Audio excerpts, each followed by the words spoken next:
Good morning all of you. मेरा नाम योगेंद्र और आज मैं एक नई कहानी के साथ आपके साथ। आज की कहानी का टॉपिक है आलोचना। हम सभी लोग कभी ना कभी कहीं ना कहीं किसी न किसी व्यक्ति की आलोचना ज़रूर करते हैं, भले ही धोखे से सही, लेकिन आलोचना करते ज़रूर हैं कि ये ह्यूमन नेचर है, बिना आलोचना के हम रह नहीं सकते। चलिए आज हम इसी टॉपिक पर बात करते हैं। आज बात है एक ऐसे बच्चे की जो पढ़ने में बहुत होशियार था। उसके टेस्ट में अन्य सब्जेक्ट्स में मार्क्स बहुत अच्छे आया करते थे, परंतु जब बात मैथ्स की हुआ करती थी तो उसके मार्क्स औसत रह जाया करते थे। अब जब रिज़ल्ट आया करता था तो उसके पिताजी उससे एक शब्द या फिर एक लाइन कहा करते थे कि बेटा हमें तुम पे गर्व है, तुम बहुत अच्छे मार्क्स लाए हो, परंतु अगर तुम मैथ में और कोशिश करोगे और मेहनत करोगे तो तुम्हारे मार्क्स और अच्छे आएंगे। तो जब वो बच्चा एक शब्द परंतु सुनता था तो उसके दिमाग में एक बात चलती थी कि कहीं जो परंतु से पहले मेरी वाहवाही की गई है, कहीं ये वाहवाही झूठी तो नहीं है, कहीं ये मुझे लुभाने के लिए तो नहीं की जा रहा।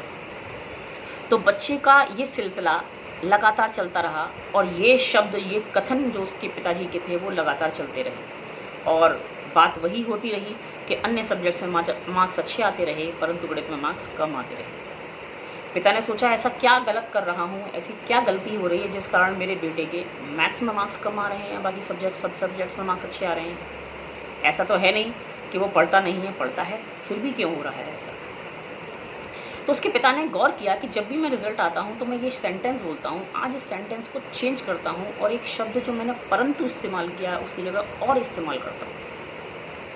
तो जब नेक्स्ट टाइम बच्चे के टेस्ट हुए, रिज़ल्ट आया, फिर वही कंडीशंस के बाकी सब्जेक्ट्स में मार्क्स अच्छे आए और मैथ्स में मार्क्स औसत रह गए। तो इस बार उसके पिताजी ने उस सेंटेंस को चेंज कर दिया और सेंटेंस बोला कि बेटा हमें तुम पे गर्व है और अगर तुम मैथ्स में थोड़ी और कोशिश करोगे तो देखना तुम अपनी क्लास में सबसे अच्छे, सबसे आगे रहोगे और जितने अन्य सब्जेक्ट्स में तुम्हारे मार्क्स हैं वो मार्क्स भी तुम्हारे उसी बराबर हो जाएंगे जो अभी औसत आ रहे हैं गणित में।